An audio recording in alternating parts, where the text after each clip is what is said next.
কুমিল্লা সদর দক্ষিণ উপজেলার পূর্ব জোড়াকানন ইউনিয়নের লামপুর প্রবাস ফেরত সুমনের বড়ই বাগানে গিয়ে দেখা যায় গাছে সুন্দরী, কাশ্মীরি, আপেলকুল জাতের বড়ই। সুমনের এ বাগানের চারদিকে তাকালে শুধুই বড়ই আর বড়ই।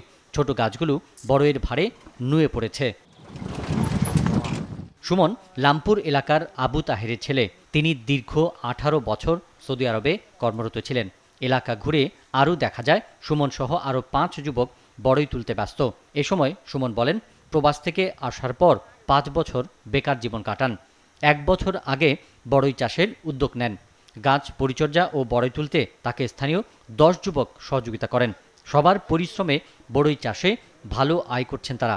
এতে তারা নিজেরা চলার পাশাপাশি প্রত্যেকের পরিবারও উপকৃত হচ্ছে। প্রতিদিন তার বাগানে আসা অটোরিকশা সহ অন্যান্য যানবাহনের চালকদেরও আয় হচ্ছে। প্রতিদিন গাছ থেকে 25 থেকে 30 কেজি বড়ই তুলতে পারছেন তারা। বাগানটি তিনি আরেকজনের কাছ থেকে ইজারা নেন। এর থেকে তিনি প্রায় 3 লাখ টাকা আয় করতে পারছেন। আমি এখন খুব খুশি। আমার অনেক কষ্ট হয়েছে বাগানটাই পর্যন্ত ফসাইতে। আমার ফিসে কেউ নেই, আমি একাই দোকান, আমার একটা ছোট দোকান আছে, আমি দোকানটাও সামলাই এবং এই বাগানটাও আমি দেখাশোনা করি। তো আলহামদুলিল্লাহ বাগানটার ভিতরে আমি যেরকম আশা করছিলাম ফলন, তার থেকে আমি অনেক বেশি ফলন পাইছি আমি। তো বন্যার কারণে হয়তো আমার একটু ক্ষতিগ্রস্ত হয়েছে, এরপর আলহামদুলিল্লাহ আল্লাহ পাক যা দিয়ে গেছে এতে আমি সন্তুষ্ট। স্থানীয়রা বলেন, তরুণ উদ্যোক্তা সুমনের সফলতা দেখে এলাকার অনেক তরুণ ছাত্র ও যুবকরা বড়ই চাষে আগ্রহী হচ্ছেন। আমাদের এলাকায় যে এই সর্বপ্রথম একটা বড়ই বাগান আমরা যে সুমন আমার ক্লাসমেট, কিন্তু খুব ভালো লাগতেছে আসতে যাইতে। যখন মানুষের দেখতে আসে, দূর দূরান্ত থেকেও দেখতে আসে এবং নিতে আসে, ওই যে অনেকে কিন্তু চাহিদার মতো পাচ্ছেও না। অনেক খুব ভালো লাগতেছে এই একটা তার উদ্যোগ দেখা। সবার এলাকাবাসীর ভিতরে একটা চাঞ্চল্যকর সৃষ্টি হয়েছিল বন্যার সময় যে গাছগুলা বাঁচবে না। যাক আল্লাহ তাআলার হুকুমে এগুলো আবার ফিরে আসছে।